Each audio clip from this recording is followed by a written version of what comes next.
Komite Hijaz adalah sebuah kepanitiaan kecil yang diketuai oleh Kiai Haji Abdul Wahab Hasbullah. Panitia ini bertugas menemui Raja Ibnu Saud di Hijaz, Saudi Arabia untuk menyampaikan beberapa permohonan.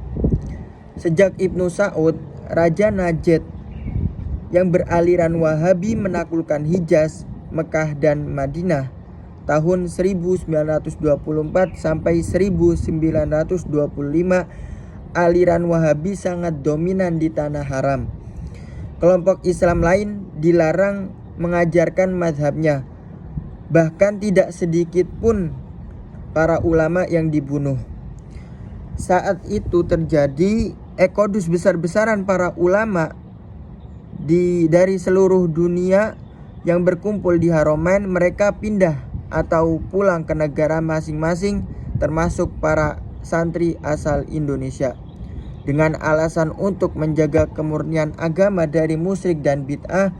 Berbagai tempat bersejarah, baik rumah Nabi Muhammad SAW dan sahabat, termasuk makom Nabi, hendak dibongkar. Dalam kondisi seperti ini, umat Islam Indonesia yang berhaluan ahlu sunnah wal jamaah, mereka sangat prihatin, kemudian mengirimkan utusan menemui Raja Ibnu Saud.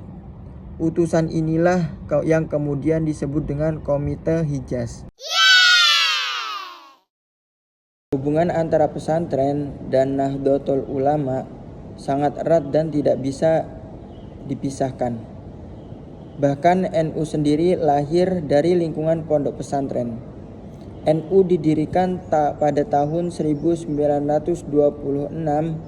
oleh para kiai pesantren, salah satunya yaitu Kiai Haji Hasyim Asy'ari.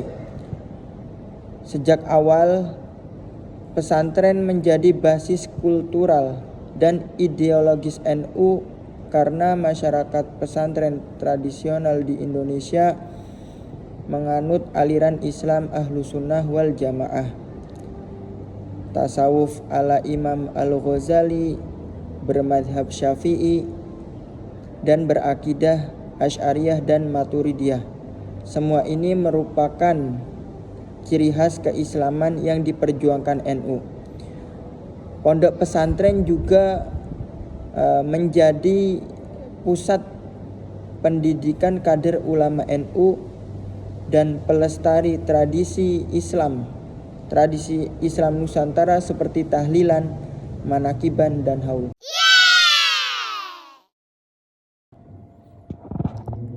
Pergerakan Nahdlatul Ulama pada masa penjajahan kolonial Belanda. Pergerakan Nahdlatul Ulama NU pada masa kolonial berfokus pada perlawanan kultural dan persatuan umat. Didirikan pada 31 Januari 1926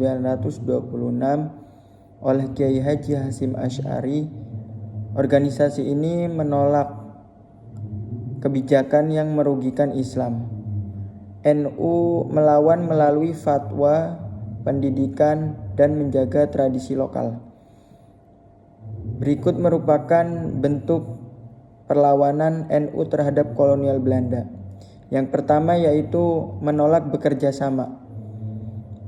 NU bersikap tegas untuk tidak bergabung atau membantu pemerintah kolonial Belanda.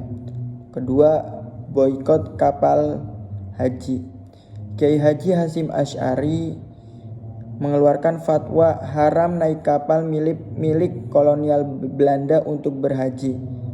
Ini dilakukan agar umat Islam tidak menyumbang dana pajak kepada penjajah.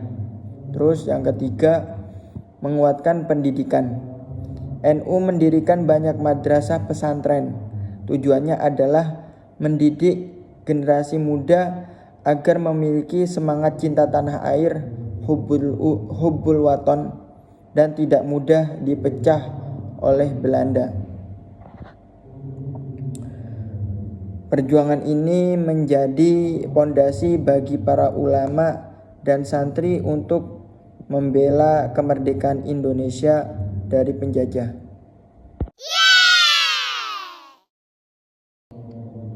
Resolusi Jihad menegaskan kewajiban fardu ain bagi umat Islam untuk membela tanah air dari penjajahan.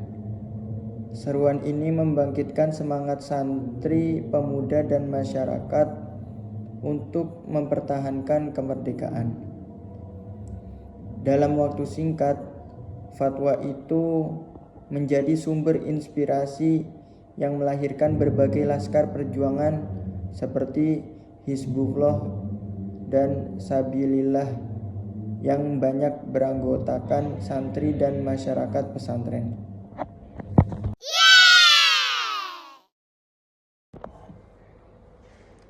Dalam proses kemerdekaan, Kiai Haji Wahid Hasyim ikut serta dalam BPUPKI, PPKI, dan Panitia 9, juga turut ikut serta dalam penyusunan struktur pemerintahan Indonesia. Dalam BPUPKI, Kiai Haji Wahid Hasyim juga turut ikut serta dalam keanggotaan. Dalam PPKI, Kiai Haji Wahid Hasyim juga menjadi salah satu dari perumus 7 kata perancangan dalam Undang-Undang Dasar. Dan beliau juga menjadi salah satu perwakilan anggota yang berasal dari Jawa. Terus dalam Panitia 9, beliau juga ikut turut serta dalam perumusan Piagam Jakarta.